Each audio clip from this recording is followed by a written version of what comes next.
제가 꿈꿔왔던 결혼 생활은 이런 게 아니었어요. 하루하루가 고통으로 물들고 있었어요. 처음에는 그 사람을 믿었습니다.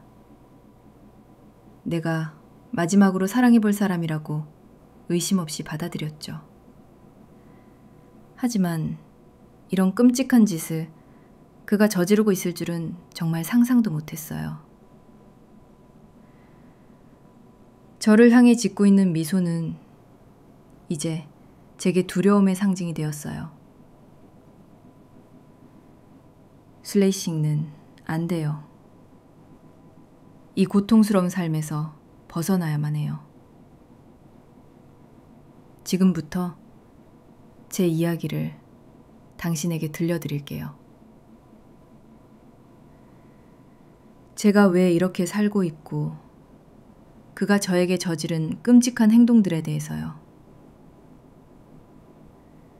이야기 들으시기 전에 구독 버튼을 눌러주시면 매주 놀랍고 감동적인 현실 속 숨은 이야기를 들려드립니다. 오늘의 이야기 시작합니다. 근트롤 서은정. 올해로 57살이에요. 서울의 한 미용실에서 30년 넘게 머리를 해왔어요. 머디피케이션스 오브 제 딸 보영이는 대학원에 다니느라 바쁘고 남편은 10년 전에 갑작스럽게 세상을 떠났어요. 그때부터 제 시간은 천천히 멈춰버린 것 같았죠. 설렘을 다시는 못 느낄 거라고 생각했습니다. 웃는 법도 잊은 채 사는 게 아니었어요. 하루하루가 똑같았습니다. 아침엔 미용실 문을 열고 손님들을 맞이하고 저녁이면 미용실을 정리하고 홀로 밥을 먹는 생활. 그게 전부였죠. 너보벤테도 다른 날과 다르지 않았어요. 늘 오시던 단골 손님들이 머리를 하러 오시고 저는 익숙하게 손을 올리며 말동무가 되어드렸죠. 그런데 오후 4시쯤이었을까요? 처음 보는 노년의 신사가 조심스레 문을 열고 들어오셨어요. 그분이 바로 차규진 씨였어요. 갤리피 깔끔하게 정리된 회색 머리, 단정한 셔츠에 고운 목소리, 그리고 눈빛이 참 깊었어요. 그분은 조용히 제게 다가와 앉으며 말했어요. 예약은 안 했는데 혹시 머리 좀 할 수 있을까요? 저는 미소 지으며 고개를 끄덕였어요. 지금 손님 끝나가니까 잠시만 기다리세요. 그분은 고맙다는 듯 고개를 숙이고 잡지를 펼쳤어요. 근데 묘하게 잡지보다는 제 움직임을 더 자주 보는 듯 했죠. 그분의 머리 다 끝내고 감겨드릴 물 온도는 괜찮으신가 물었더니 그분이 조용히 말했어요. 선생님 손에 따뜻한 온기가 느껴져서 괜찮습니다. 그 말의 순간 가슴이 철렁했어요. 누군가가 제 손끝에서 따뜻함을 느꼈다는 말이 오랜만이었습니다. 사실 요즘은 제 손이 너무 차가워진 걸 스스로 느낀 적도 있었거든요. 머리를 말려드리면서 그분과 이런저런 이야기를 나눴어요. 직업이 뭐냐고 여쭤보니 화가라고 하셨어요. 지만 요즘은 조용히 혼자 그림을 그리며 지낸다고요. 사람 얼굴을 그리는 걸 좋아합니다. 특히 시간의 흐름이 느껴지는 얼굴이요. 세월이 만든 주름에는 이야기가 담겨 있잖아요. 그 말에 저도 모르게 웃음이 났어요. 그럼 제 얼굴엔 이야기가 아주 많겠네요. 그분은 고개를 끄덕이며 말했어요. 네, 그 이야기가 참 궁금합니다. 네, 그 말이 그렇게 제 가슴을 적시다니요. 머리를 다 마치고 거울을 보시더니 말씀하셨어요. 역시 오랜만에 마음이 정돈되는 느낌이에요. 고맙습니다. 계산을 마치고 문을 나서려던 그분이 갑자기 뒤를 돌아 말했어요. 네모대주에 시간이 괜찮으시다면 같이 전시회에 가보시겠어요? 그 순간 잠시 숨이 멎는 줄 알았어요. 너무 오랜만이었거든요. 누군가가 저를 어딘가로 초대해 준 게요. 저는 조심스럽게 대답했어요. 글쎄요, 제가 주말에는 가게를 비우기가 쉽지 않은데. 그분은 인자하게 웃으며 말했어요. 그럼 평일에 맞춰보죠. 선생님 스케줄에 제가 맞추면 됩니다. 그럼 그날 이후 그분은 일주일에 한두 번은 꼭 제 가게에 들렀어요. 머리를 하지 않아도 커피를 한 잔 들고 와서는 잠깐 앉아 있어도 될까요? 라고 말하곤 했죠. 점점 저는 그분을 기다리게 되었어요. 머프의 미용실 문을 열면서 오늘도 오시지 않을까 하며 괜히 설레는 마음으로 거울 앞에서 화장도 고치게 되었고요. 사람이 그래요. 긴 시간 혼자 있다 보면 마음에 굳은 살이 배기거든요. 아무것도 기대하지 않게 되고 스스로를 작게 만들게 되죠. 근데 그분은 그 굳은 살을 조용히 어루만지듯 제게 다가왔어요. 그렇다고 무례하거나 갑작스럽지도 않았고 언제나 조심스럽고 따뜻했죠.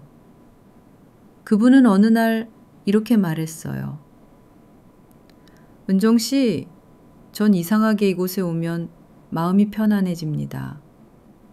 앞으로도 우리 함께 전시도 다니고 그림도 같이 보면서 아무 말 없이도 저와 같이 걷는 사이가 되어줄 수 있으실까요? 저는 대답하지 못했어요. 그저 미소 지으며 고개를 숙였죠. 하지만 제 마음속에는 작은 봄 기운 같은 무언가가 자라고 있었어요. 남편이 떠난 후 그 어떤 감정도 들지 않던 제 마음속에 따뜻한 햇살 한 줄기가 스며들고 있었던 거죠. 하지만 그때 저는 아직 몰랐어요. 그 햇살이 얼마나 길고도 깊은 그림자를 만들게 될지를요. 그 사람은 참 말이 조심스러운 분이었어요. 함부로 무언가를 요구하지도 않았고 제 눈치를 보며 다가와 주었죠. 그런데도 이상하게 그분과 함께 있는 시간이 늘어날수록 제 마음이 편안해졌어요. 그 사람은 일주일에 한 번씩 제가 일하는 날이 아닐 때를 골라 미술관이나 전시회에 절 데려갔어요. 서울 외곽의 조용한 화실에도 가봤고 갤러리 골목을 걸으며 노란 은행잎이 떨어지는 길을 같이 밟기도 했죠. 그리고 어느 날 그 사람은 제 손을 조심스레 잡으며 말했어요. 은정 씨, 혹시 우리 함께 사는 건 어떨까요? 순간 저는 놀랐어요. 이 사람이 나를 가족으로 받아들이려는 건가? 아니면 단순히 혼자가 외로워서일까? 그 생각에 저는 망설였지만 그 사람은 서둘지 않았어요. 며칠 후 그 사람은 작은 꽃다발과 함께 하얀 종이 봉투를 내밀었어요. 안에는 그 사람이 손수 그린 제 초상화와 간단한 글이 적혀 있었죠. 함께 살면 당신의 아침을 매일 그릴 수 있어요. 당신의 표정이 하루하루 달라지듯 나는 그걸 제 눈에 담고 싶습니다. 이상했죠. 누군가에게 사랑받고 있다는 느낌보다 집착이란 느낌이 먼저 스쳤거든요. 하지만 그때는 그 말마저도 낭만처럼 들렸어요. 결국 저는 그 사람의 제안을 받아들였어요. 딸 보영이에게는 지방으로 내려가 조용히 살고 싶다는 말로 정리했죠. 보영이는 말없이 고개만 끄덕였어요. 그 아이는 어릴 때부터 감정 표현이 서툰 아이였어요. 짐을 챙기고 서울을 떠나 그 사람의 별장으로 향하는 날, 차 안에서 저는 창밖만 바라봤어요. 바람이 불어오는 들판, 멀리 산자락, 익숙하지 않은 그 길이 어쩌면 새로운 인생일 수 있겠다 생각했죠. 별장에 도착했을 땐 숨이 멎는 줄 알았어요. 너무나 조용하고 아름다웠거든요. 고즈넉한 나무집, 작은 연못, 잔잔한 음악이 흐르는 듯한 정원. 그 사람은 문을 열며 말했어요. 이곳이 우리 둘만의 집이에요. 그 말이 왜 그렇게 울컥했는지 모르겠어요. 마치 나만을 위해 준비된 공간처럼 느껴졌거든요. 현관에 들어서자 나무바닥이 삐걱이며 반겨주었고 거실엔 그 사람이 그린 그림들이 벽을 채우고 있었어요. 한쪽엔 화구와 캔버스, 창밖으론 작은 해바라기 밭이 펼쳐져 있었죠. 그날 저녁 우린 둘만의 작은 서약식을 가졌어요. 하얀 셔츠와 아이보리 원피스, 손에 손을 맞잡고 촛불을 하나 켜고 말했죠. 앞으로 서로에게 따뜻한 동반자가 됩시다. 그날 밤 처음으로, 정말 처음으로 다시 태어난 느낌이었어요. 그리고 다음 날 아침 식탁 위에 정갈하게 놓인 식사 옆에 갈색 유리병이 하나 놓여 있었어요. 이건 뭐예요? 제가 물었죠. 그 사람은 웃으며 말했어요. 아는 사람에게 얻은 영양제예요. 몸에 아주 좋아요. 요즘 피곤해 보이셔서 가져왔어요. 식후에 한 알씩 하루 3번 꼭 드세요. 잊지 마시고요. 그때는 의심하지 않았어요. 사람이 믿기 시작하면 이상한 점도 무시하게 되잖아요. 오히려 챙겨주는 그의 마음이 고맙게 느껴졌어요. 아침을 먹고 물과 함께 약을 삼켰죠. 쓴맛이 살짝 있었지만 몸에 좋으니 쓴 거겠지 생각했어요. 그날 오후 정원에서 커피를 마시고 있었어요. 햇살이 따뜻했고 그 사람은 멀찍이 서 제 모습을 스케치하고 있었죠. 은정 씨는 햇빛 속에 있을 때 가장 아름다워요. 그 사람은 그렇게 말했어요. 저는 웃으며 그럼 햇빛 밖에 있을 땐 안 아름다워요? 라고 농담했죠. 그 사람은 대답하지 않았어요. 다만 진지하게 저를 바라보다 미소를 지으며 고개를 숙이고 계속 그림을 그렸어요. 그리고 그날 밤 잠자리에 들 무렵 몸이 조금 나른해졌어요. 별다른 이유 없이 눈꺼풀이 무겁고 몸이 축 처지는 느낌이었죠. 하지만 그렇게 생각했어요. 이사 때문에 피로한 거겠지. 긴장이 풀려서 그런 거겠지. 너버멘트 창밖에 별이 참 많았어요. 그 사람은 저에게 따뜻한 담요를 덮어주며 말했어요. 오늘 약 드셨어요? 3번 꼭 챙겨야 해요. 그래야 몸이 회복됩니다. 그 목소리가 다정해서 저는 아무 말 없이 고개를 끄덕였어요. 하지만 저는 몰랐어요. 그 다정함 뒤에 얼마나 추악한 의도가 숨어 있었는지. 그 약 하나가 저를 어떻게 무너뜨릴지 그때는 전혀 알지 못했어요. 이사 온 지 1달쯤 되었을 무렵이었어요. 처음엔 이 평화로운 시간이 너무도 좋았어요. 도시의 소음은 들리지 않았죠. 매일 아침 규진 씨가 차려주는 아침 식사는 정갈했고 창문을 열면 숲향기가 코끝을 스쳤습니다. 아침이면 우리는 정원에서 커피를 마셨고 저녁이면 벽난로 앞에서 함께 그림책을 넘기며 하루를 마무리했어요. 그리고 규진 씨는 늘 저를 모델 삼아 무언가를 그리고 있었죠. 오늘도 그려요? 제가 물었어요. 그러면 그는 항상 같은 대답을 했죠. 당신은 매일매일 달라져요. 그걸 다 담고 싶어요. 사랑하니까요. 그 말이 그땐 칭찬처럼 느껴졌어요. 제가 여전히 누군가에게 특별한 존재라는 걸 느끼게 해주었거든요. 하지만 그쯤부터였어요. 몸에 이상한 기운이 느껴지기 시작한 게요. 처음엔 그냥 조금 피곤했어요. 그래서 새로운 환경에 적응하느라 그런가 보다 생각했죠. 그런데 이상하게도 약을 먹고 나면 낮잠을 자도 밤잠을 자도 몸이 개운하지 않았어요.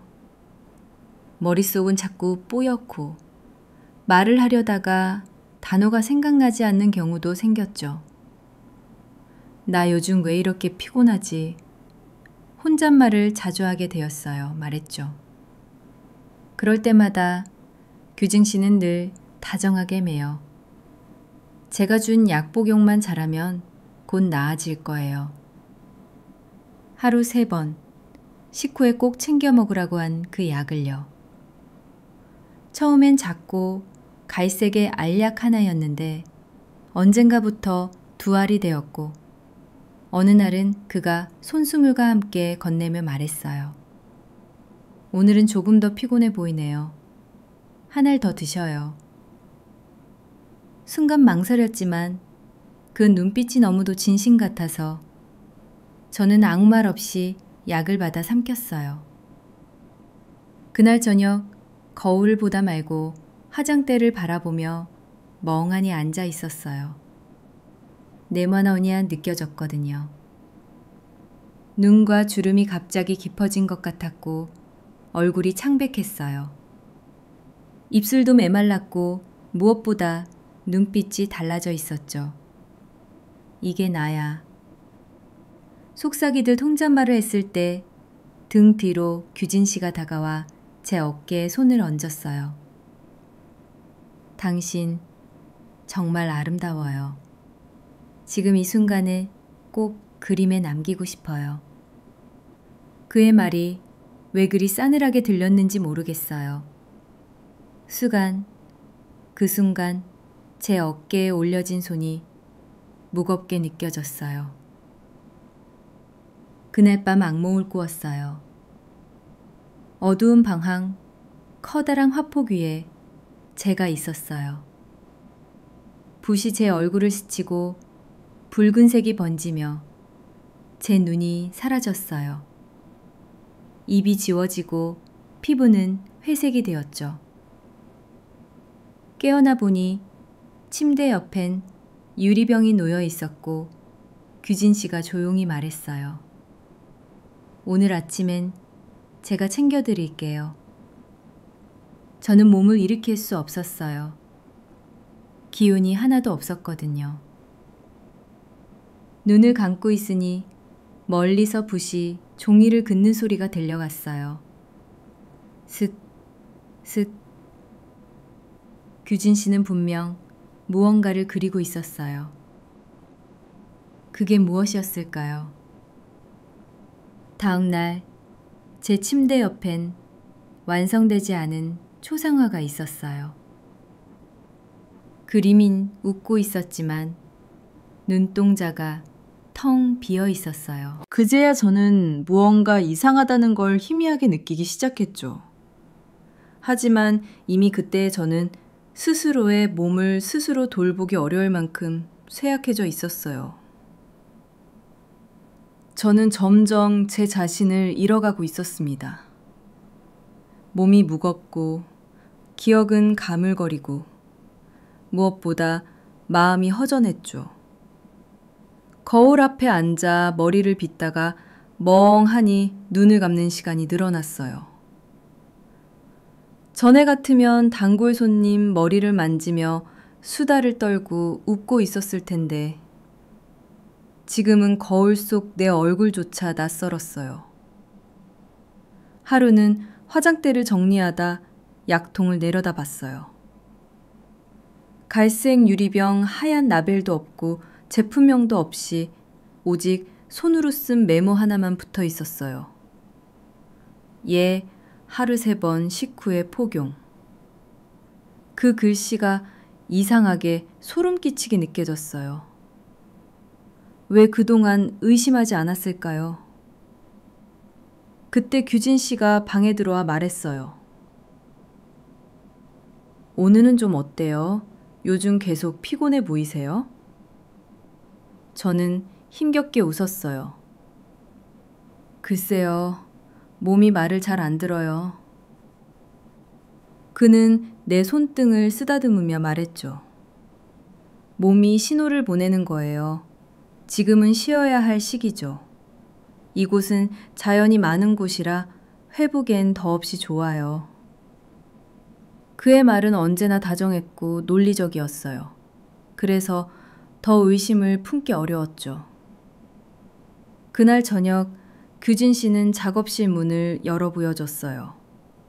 그 안엔 수십 개의 캔버스가 세워져 있었어요. 그림마다 모두 저였어요. 하지만 그건 내가 아는 나의 모습이 아니었어요. 눈꺼풀이 내려앉고 피부가 창백했습니다. 표정은 텅 비어서 그림 속 제 얼굴들은 하나같이 아파 보였어요. 저는 말없이 캔버스를 바라봤어요. 숨이 막히는 듯 했죠. 왜인지 모르게 두려웠어요. 홈페이지 아니에요.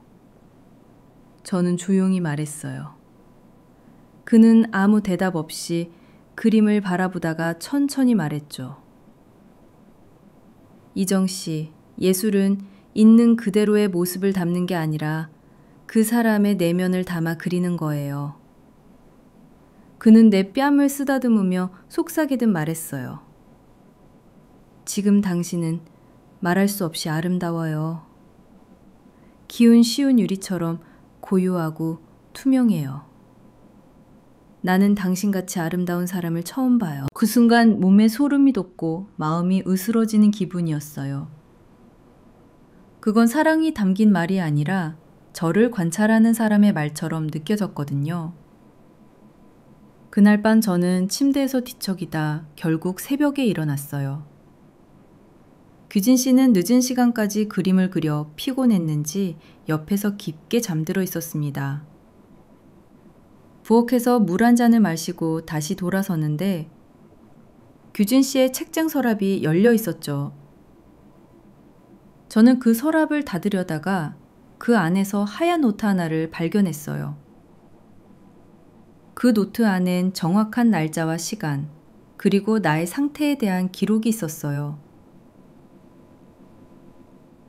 스모크드 2일, 복용 4주차, 하루 중 졸림 지속 시간 5시간, 기억 누락, 단어 수 1비계, 식욕 저하, 확인, 표정 변화, 느림, 피부톤 창백해짐. 저는 손을 덜덜 떨며 노트를 덮었어요. 노트 안에는 저를 피실험자라는 단어로 표현하고 있었어요. 그 순간 내가 사랑이라 믿었던 이 공간이 깊은 어둠 속 감옥 같았어요. 문득 숨이 막혀왔고 저는 벽에 몸을 기댄 채 숨을 고르려 애썼어요. 비버레 런스. 그가 자주 들락거리는 작업실이 다시 떠올랐어요. 그 안에 있던 그림들. 그건 사랑의 기록이 아니라 쇠약해져가는 저를 시간순으로 남긴 거였어요. 규진 씨는 그림을 그리는 게 아니었어요. 공가고 있었어요. 그날 이후 저는 규진 씨의 얼굴을 마주보기가 어려웠어요. 하지만 이상하게도 그를 피하려고 하면 할수록 저는 더 나른해지고 더 기운이 빠졌어요. 그 부리는 외엔 입맛도 돌지 않았고 내가 스스로 약을 챙기지 않으면 그는 잊지 않고 직접 가져다 주었죠. 이제 익숙해졌죠. 이 약 없이는 더 힘들 거예요. 그의 목소리는 언제나 다정했어요. 하지만 저는 이제 그 다정함조차 두려웠어요. 피로낸스. 저는 스스로를 의심하기 시작했어요. 혹시 내가 너무 예민한 걸까? 혹시 내가 그냥 몸이 안 좋아서 이렇게 느끼는 걸까? 어느 날 정원에서 꽃을 보다 문득 내가 왜 그 자리에 서 있었는지, 무엇을 하려 했는지 전혀 기억이 나지 않았어요. 가슴이 철렁 내려앉았죠. 거울을 보니 머리카락은 헝클어져 있었고 제 얼굴은 생기가 없었어요. 그 순간 내 안에서 작은 목소리가 들렸어요. 이건 아니야. 이게 나을 리 없어. 저는 곧장 욕실로 달려가 물을 틀고 얼굴을 씻었어요. 차가운 물이 피부를 덮었지만 정신이 돌아오지 않았어요. 기억은 여전히 모래처럼 손가락 사이로 흘러내렸고 저는 제가 점점 사라지고 있다는 걸 느꼈어요. 그날 밤 침대에서 누워 천장을 보며 저는 속삭였어요. 내기 내 안을 파먹고 있어. 그게 누구인지도 이제 모르겠어. 이튿날 아침 규진 씨가 내게 작은 상자를 건넸어요. 기분 전환하라고 이거 사왔어요. 상자 안에는 얇은 실크 스카프와 화장품 몇 개, 그리고 편지 한 장이 들어있었어요. 사랑하는 은정에게. 당신은 내 예술의 가장 찬란한 영감이에요. 나는 당신을 통해 인생의 진짜 아름다움을 보고 있어요. 말 푸지 마요. 나는 당신을 지켜줄 거예요. 그 글을 읽는데 눈물이 났어요. 무섭고 슬프고 어딘가 괴이했어요. 저는 다시 작업실로 갔어요. 그가 없는 틈을 타 그림들을 한 장 한 장 들춰봤어요. 그림 속에 저는 점점 말라가고 있었고 표정은 없어지고 마지막 그림엔 눈빛조차 없었어요. 내가 그의 영감이 아니라 그의 실험체라는 걸 확신했죠. 그리고 그 순간 문이 열리고 규진 씨가 들어왔어요. 저는 그림을 든 채 그를 바라봤어요. 이게 뭐예요? 이건 무슨 뜻이에요? 그는 그림을 내려놓고 조용히 웃으며 말했어요. 이게 바로 진짜 예술이지. 그의 눈빛은 기이할 만큼 맑았어요. 그리고 그 맑음 속에서 저는 섬뜩한 열망을 느꼈어요. 그가 바라는 건 내 회복이 아니라 내 붕괴였어요. 내가 서서히 부서져가는 걸 하나하나 그려내는 것. 그게 그가 말한 진짜 예술이었죠. 그날 밤 저는 처음으로 약을 버렸어요. 그리고 창밖을 바라보며 다짐했어요. 이대로 무너지지 않을 거야. 나는 아직 살아있어. 나는 나를 잃지 않을 거야. 몸은 여전히 무거웠지만 그 다짐이 내 가슴속 어딘가 작은 불씨처럼 살아났어요. 그리고 그 불씨는 이후 모든 것을 바꿔놓게 될 거였죠. 약을 버리고 난 뒤 처음 며칠은 정말 힘들었어요. 몸은 진득하게 무거웠고 눈은 잘 떠지지 않았어요. 심장은 가끔 이유 없이 빨리 뛰었고 밤마다 악몽을 꿨어요. 하지만 그 고통이 오히려 저를 깨어나게 만들었어요. 저는 지금 이곳에 갇혀 있어요. 이 남자에게 내 삶을 빼앗기고 있어요. 모나포마 말하지 않으면 아무도 모를 거예요. 그리고 언젠가 내가 사라지고 나면 그는 또 다른 여자를 자신의 예술로 만들겠죠. 저는 그걸 막고 싶었어요. 무엇보다 나 자신을 되찾고 싶었어요. 하루는 규진 씨가 외출한 틈에 저는 몰래 방 안에서 손을 떨며 보영이의 번호를 눌렀어요. 다행히 딸은 그 번호를 아직 바꾸지 않았더라고요. 몇 번의 신호음 끝에 낯익은 목소리가 들렸어요. 여보세요? 저는 한참을 말하지 못했어요. 목이 메었고 숨이 막혔죠. 그러다 작은 목소리로 말했어요. 보영아, 엄마야. 순간 전화기 너머로 놀란 숨소리가 들렸어요. 엄마, 무슨 일 있어? 지금 어디 있어? 무슨 일이야? 저는 울음을 삼키며 천천히 말했어요. 보영아, 엄마 좀 도와줘. 지금 너무 무서워. 딸은 하던 일을 모두 멈추고 제 말을 듣기 시작했어요.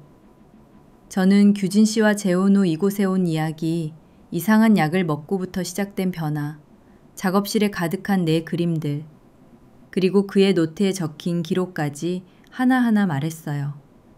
보영이는 단 한 번도 말을 끊지 않았어요. 장 다 듣고 나서 딸은 단호한 목소리로 말했어요. 엄마, 아무 걱정하지 마. 내가 갈게. 그리고 엄마, 절대 혼자 아니야. 딸의 말을 듣는 순간 눈물이 쏟아졌어요. 저는 혼자가 아니었어요. 내가 목소리를 내기 시작하자 누군가는 그걸 들어줬고 나를 위해 움직여줬어요. 그날 밤 저는 오랜만에 편히 잠들 수 있었어요. 다음날 아침 거실로 나갔을 때 규진 씨는 평소처럼 신문을 읽고 있었어요. 그는 저를 보며 웃으며 말했습니다. 오늘은 기분이 좀 좋아 보이네요. 어제 약은 잘 챙겨 먹었죠? 저는 고개를 끄덕이며 말했어요. 네, 어제는 좀 편했어요.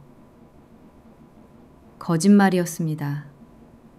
제 목소리는 평온했지만 제 안에는 서늘한 바람이 불고 있었어요. 저는 그 순간 결심했어요. 이 남자가 알지 못하는 사이에 나를 되찾을 거라고. 그리고 내가 겪은 모든 걸 밝혀내서 다시는 이런 일이 반복되지 않도록 하겠다고. 내가 내 삶의 주인이라는 걸 이제는 내가 증명해야 할 차례였어요. 며칠 후 보영이가 별장 근처로 왔다는 문자를 받았어요. 딸은 철저히 조심스럽게 움직였고 규진 씨가 없는 시간을 정확히 골라 저를 만나러 왔어요. 마치 비밀 작전을 수행하듯 우리는 정원 뒷길로 빠져나가 자동차에 탔어요. 차 안에서 저는 보영이를 보며 울음을 참았어요. 너무 말랐어요. 엄마 눈밑도 다 꺼졌고 목소리도. 이게 어떻게 된 거야? 보영이는 차 안에서 제 손을 꽉 잡았어요.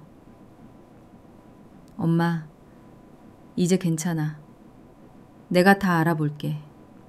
하나도 빠짐없이 찾아낼 거야. 그 말이 얼마나 든든했는지 몰라요. 그날 밤 보영이는 혼자 서울로 돌아갔고 저는 다시 별장으로 돌아왔어요. 모르는 척 그의 곁에서 조용히 필요한 정황과 증거를 더 조사하기 위해서였습니다. 모르는 척 모든 걸 숨긴 채 저는 평소처럼 웃으며 규진 씨의 옆에 앉았어요. 하지만 내 심장은 이제 아무것도 믿지 않고 있었어요. 며칠 뒤 보영이는 저를 몰래 불러 근처에 있는 작은 카페로 데려갔어요. 그곳에서 보영이는 여러 장의 서류와 사진을 꺼내 보여줬어요. 엄마, 이거 봐요. 이건 사람이 아니에요. 거기엔 차규진이 과거에 만났던 여성들의 이름과 사진. 그들은 나이 모두 이미 세상을 떠난 사람들이었어요. 총 3명이었습니다. 더 충격적인 건 그들 모두 규진 씨의 그림 모델이었고 어느 시점부터 공통적으로 건강이 나빠지기 시작했더라고요. 그중 한 명은 그의 전 아내였고 공식 사인은 심장갑이었지만 보영이의 분석에 따르면 약물 중독의 가능성이 컸어요. 또 다른 여성 한 명 역시 비슷한 시기에 건강이 악화됐고 한 명은 정신병원에 입원한 후 사망했다고 나와 있었습니다. 엄마, 이건 우연이 아니에요. 이 사람 엄마한테도 그 약을 먹이고 있었던 거예요. 저는 손으로 입을 막았어요. 아찔했어요. 무서웠고 몸이 덜덜 떨렸어요. 하지만 동시에 저는 또렷이 깨달았어요. 내가 그와 함께 지낸 시간이 사랑이 아니라 실험이었다는 걸. 저는 사람으로 대접받은 게 아니라 부달에 놓인 피사체였다는 걸요. 이제 어떻게 해야 해? 경찰에 말해야 해. 증거는 충분한 거야. 저는 떨리는 목소리로 물었어요. 보영이는 고개를 끄덕였어요. 충분해요. 하지만 한 가지 더 필요해요. 엄마가 살아있다는 증거. 엄마의 말. 엄마의 진짜 목소리예요. 그 말을 들으니 저는 울 수밖에 없었어요. 그날 밤 저는 방 안에 혼자 앉아 스스로에게 물었어요. 왜 이렇게 오래 참았을까? 왜 이렇게 오래 침묵했을까? 하지만 이제는 그 모든 시간이 다 지나간 일이었어요. 저는 돌이킬 수는 없지만 앞으로를 바꿀 수는 있었어요. 저는 작업실에서 규진 씨의 노트를 훔쳐 보영이에게 전달했어요. 거기엔 날짜별로 기록된 내 신체 변화, 기억력 테스트, 심리 반응, 그리고 그의 그림 스케치가 세세하게 정리되어 있었어요. 딸 보영이가 그 노트를 펼쳐보다 제게 말했어요. 이건 명백한 증거예요. 불법 약물 투여, 감금, 의학적 실험, 이 모든 게 들어있어요. 저는 단호히 고개를 끄덕였어요. 끝내자. 이제는 내가 이걸 끝내야 해. 그리고 그날 밤 저는 처음으로 제 일기를 썼어요. 그 안에는 제가 느낀 몸의 변화, 그가 나를 어떻게 조종했는지, 내 감정이 어떻게 무너졌는지 하나하나 적어 내려갔어요. 그건 나 자신을 위한 기록이었고 또 다른 사람들을 위한 경고였어요. 이제는 두려움이 아니라 진실이 필요했어요. 그리고 진실은 언제나 빛을 통해 드러나는 법이니까요. 며칠이 지났어요. 규진 씨는 여전히 내게 웃으며 다가왔고 저는 여전히 약을 먹는 척하며 물을 마셨어요. 그는 여전히 다정하고 따뜻하게 저를 대했어요. 하지만 저는 더 이상 속지 않았습니다.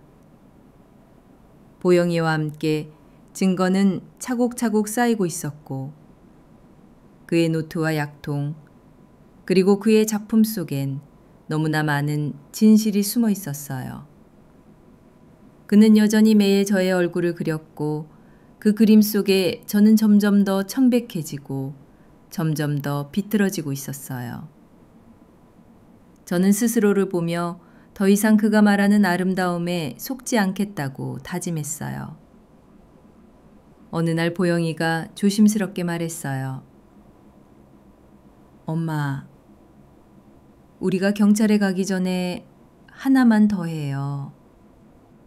그 사람이 직접 말하는 걸 녹음해야 해요. 엄마가 직접 듣는 척하면서 그 사람의 입에서 이 모든 걸 말하게 해야 해요.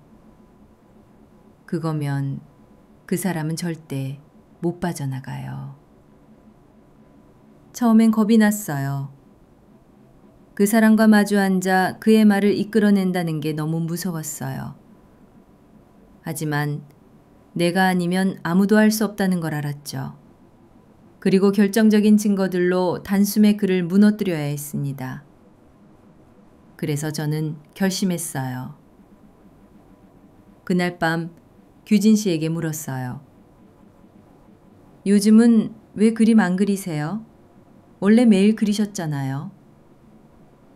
그는 조용히 웃으며 말했어요. 요즘은 거의 완성이 되어서요. 당신은 정말 대단한 모델이에요. 지금까지 본 누구보다 순수하죠. 저는 작게 웃었어요. 정말요? 그는 제 어깨에 손을 얹으며 말했어요. 그럼요. 나는 당신을 그리는 게 아니라 당신을 담고 있는 거예요. 이건 그냥 그림이 아니에요. 예술이에요. 진짜 예술이죠. 그 순간 내 주머니 속 녹음기는 모든 걸 담고 있었어요. 그의 목소리, 그의 광기. 저는 눈을 내리깔고 조용히 말했어요. 그럼 그동안의 약도 그림을 위한 거였어요? 그는 아주 담담하게 말했어요. 물론이죠. 그 약 없이 없었다면 당신은 지금처럼 예술에 가까울 수 없었을 거예요. 지금의 당신은 정말 아름다워요. 내가 원하는 대로. 그 말을 들으며 저는 속이 정말 역겨웠습니다. 그 사람은 진심이었어요. 그건 연기가 아니었어요. 그는 자신이 예술가라고 믿고 있었고 내 고통을 창작이라고 착각하고 있었어요. 그날 밤 저는 녹음기를 부영에게 건넸어요. 딸은 다 듣고 나서 숨을 길게 들이마셨죠. 이걸로 충분해요, 엄마. 이제는 우리 차례예요.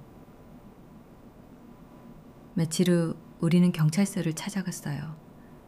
제가 문을 열고 들어서는 순간 다리가 떨렸고 손을 차가웠어요.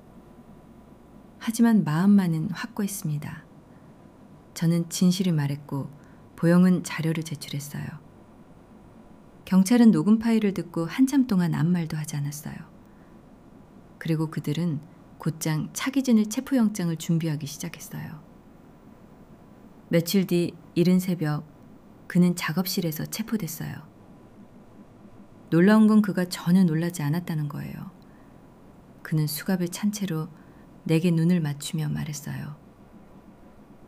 당신은 내 예술을 이해 못해. 내 예술은 세상 어느 것보다 구결하고 아름다운 것이야. 저는 아무 말도 하지 않았어요. 그의 말은 더 이상 저를 흔들 수 없었어요. 며칠 후 뉴스에 나왔어요. 유명화가 차기진, 불법 약물 투여 및 감금 혐의로 체포. 하지만 그건 시작에 불과했어요.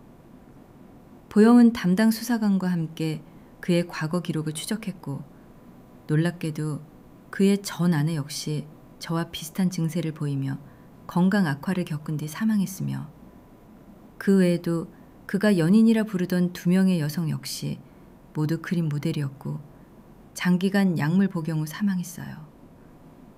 그는 그 모든 사람을 예술이라는 이름 아래 무너뜨려 왔던 거예요.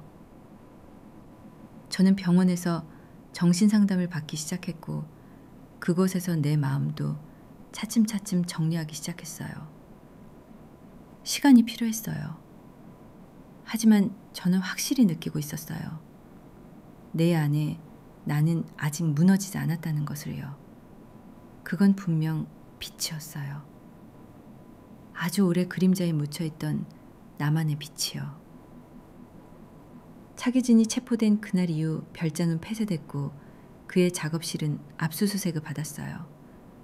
경찰은 거기서 더 많은 약병과 메모 그리고 수십 점의 그림을 발견했어요. 그 그림 속 인물들은 모두 피곤하고 아프고 힘이 빠진 모습이었고 그중 몇몇은 내 얼굴과 너무 닮아 있었어요.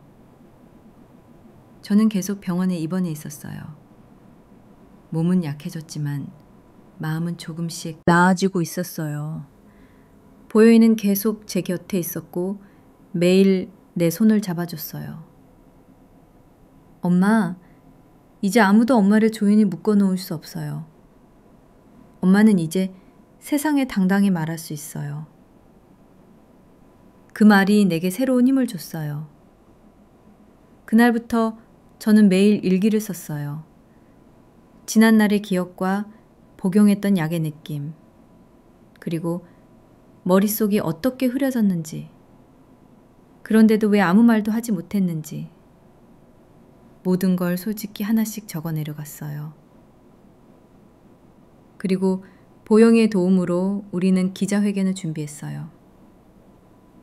사람들 앞에 서는 건 생각만 해도 두려웠지만 저는 해야 했어요. 그건 나만을 위한 게 아니었어요. 저처럼 조용히 고통받는 누군가를 위한 목소리였어요. 회견 당일 저는 베이지색 셔츠에 검은 정장을 입었어요. 병원에서 조금씩 회복된 후 처음으로 화장을 하고 머리도 말끔히 손질했어요. 오랜만에 거울 속 제가 잘 알던 제 자신의 모습이었습니다. 기자회견장이 마련된 작은 회의실, 저는 준비된 자리에 앉았어요. 기자들이 하나둘 카메라와 마이크를 들고 모였고 저는 조용히 고개를 들었어요. 저의 이름은 서은정입니다. 57세이고 현재는 잠시 병원 치료를 받고 있습니다. 저는 차규진의 전 아내였고 그의 실험 대상이었습니다. 그는 저를 사랑한다고 말하며 매일 식후에 영양제라고 속인 약을 주었습니다. 복용 후 저는 졸음과 피로, 기억력 저하, 무기력감에 시달렸고 결국 스스로 말과 생각을 멈추게 되었어요. 저는 그림의 대상이었고 그의 예술이라는 이름 아래 점점 죽어갔습니다.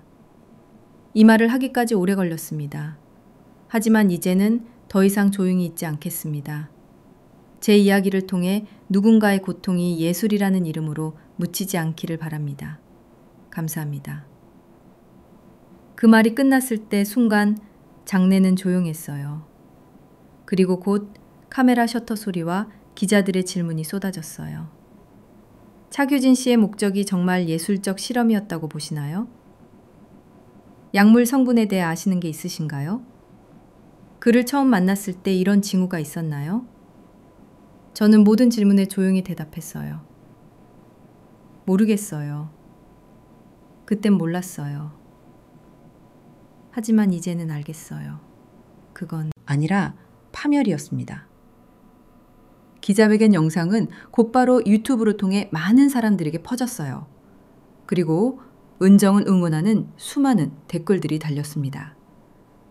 이 여자의 용기에 박수를 보냅니다. 항운의 사랑이 아니라 황혼의 지옥이었다. 예술이란 가면을 쓴 추악한 범죄자의 민낯. 언론은 이 사건을 예술윤리라는 주제로 다루기 시작했어요.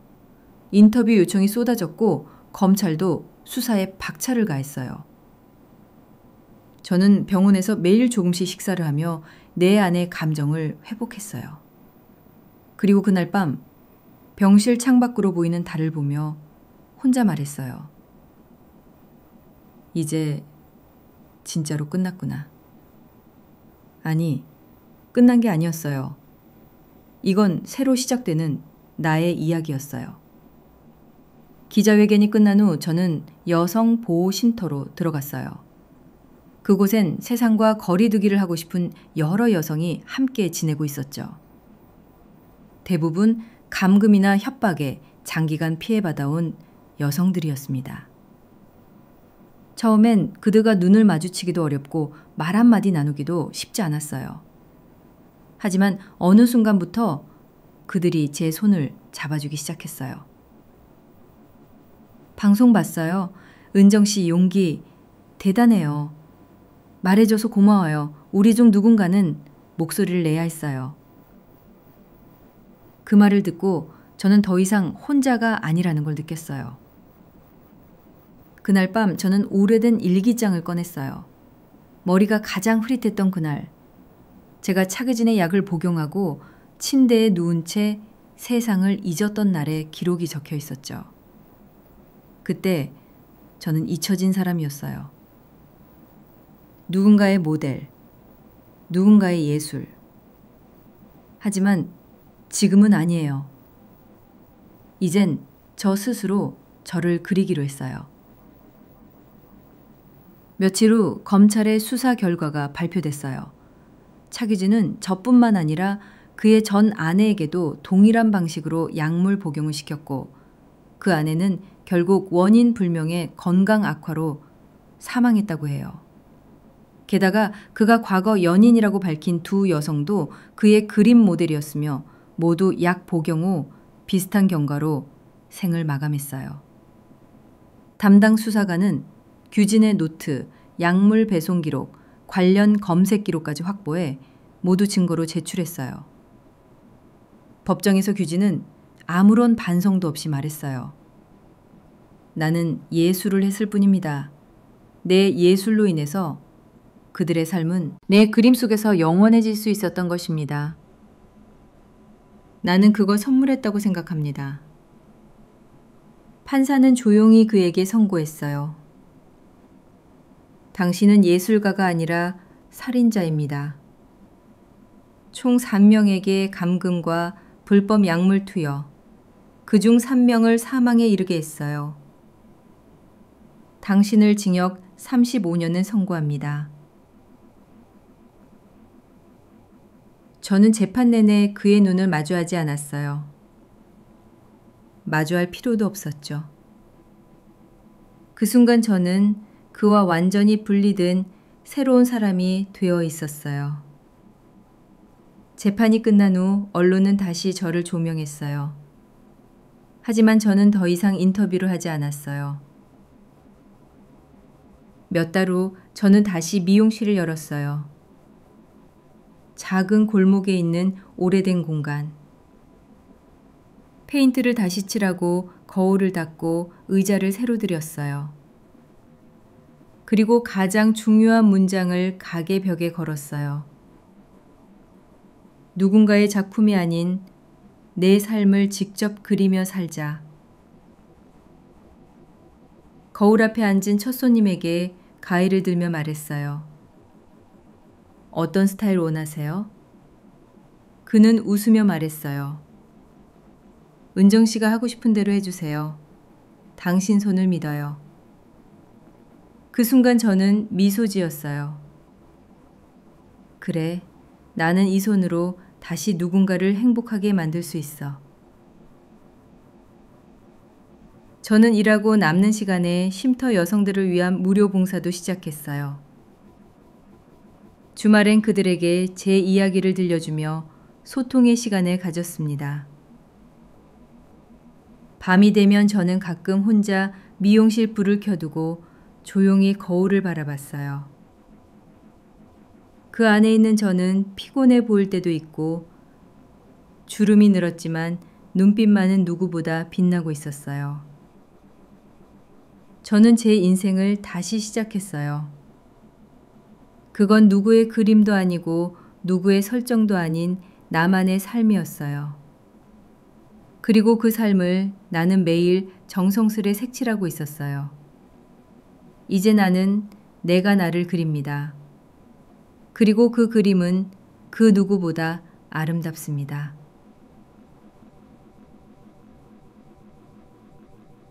오늘 이야기 어떠셨나요?